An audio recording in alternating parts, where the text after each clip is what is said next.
Chapter 2, the story of Cora. Cora had a philandering husband, like many women do. Men too. That's a two-way street. She only married once. She was divorced. Her divorce was sketchy, and I will tell you what she told me about her.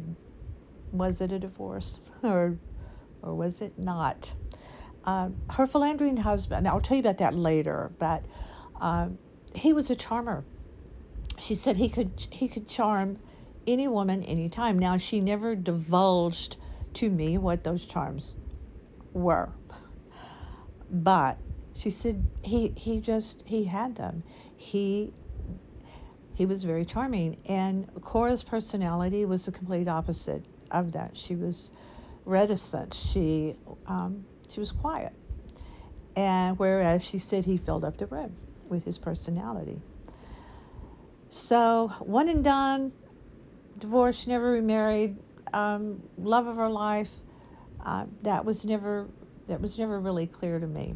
What was clear to me was that she had the responsibility of raising her children on her own, with no help from him. He popped in and out for years until this so-called divorce. And he spent many years, she said, with the woman that he cheated with on her. But he was more loyal to this other woman than he had ever been to her. So she never really talked in a bad way about him. She just would roll her eyes and not really say much of anything when I would ask about him, because there were many pictures of them together, and they looked like a very unlikely couple. So she became a server. That was the job that she could get, and the job she did get. And that was how she paid for her home and how she raised her children, was by being a server at the time of life when she had it to do on her own, all on her own. And she went through some very, very tough years. Tough in that her children seriously went without, and there was nothing she could do at that time, she said, and it was something that broke her heart and something she regretted. And she said she would never really forgive herself for not being more proactive to change the course. She eventually did, but she felt she waited way longer than she should have. She cried way too many tears over her philandering husband. She wanted him in her life, I guess, until she didn't. So those were some of the regrets that she had. But as I said to her, you can't really do anything about the past. She did what she needed to do in the end, and that was really all that mattered. Did her children love her less for that? Only her children would have to sit here and answer that question. I'm going to say doubtful, very doubtful.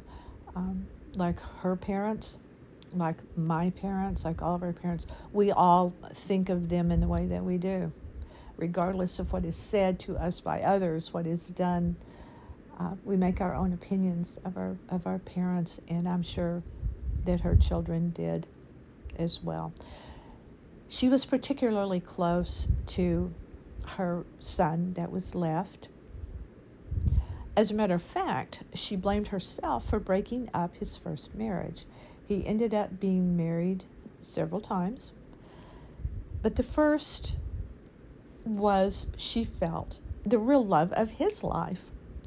And she felt she had been an interfering mother-in-law. He would stop by her house because she would get off early from her serving job, and she would make dinner, and he would stop by and have dinner and hang out with her every single night after work, and then he would go home to his young wife. where she also had dinner. And she said, looking back, she knew that was a mistake, and that was another regret that she had of not making him break from her, because they were very close because of the philandering husband. She felt like he had stepped up to try to be strong for her, his mother, and she shouldn't have allowed that. She said she should have forced him to be the man, go home to your wife. You're now married. He was definitely of age to be married. This son she also lost in a very was in an accident. It was an illness, and I will speak of that later. But I think speaking to other people about the regrets that you have, sometimes it's freeing because there's no judgment. I think being judged harshly is another difficult thing to bear, and so she felt free to talk about these different regrets that she had about how she felt like she failed her children in many ways. And yet, when I looked at her and knew what she had been through in her life, the things she had endured, the poverty really at one point in her life, the way that she didn't have any lifelines really thrown to her in the end. She had to do it herself. And back then, there really were no services for women. There definitely were not. And yet, she stepped up. Whether she felt like it wasn't enough or what inside her heart remains to be seen. But she did. She did what she needed to do for her kids in the end. And I loved hearing the story of how she felt she had failed as a parent, because she hadn't. I knew she hadn't. I saw the photos. You could see it. There was no failure there. Maybe not being everything you could be, your potential, whatever, however people want to judge the past. You only fail if you don't try, right? And she tried. There's so much more to the story of Cora.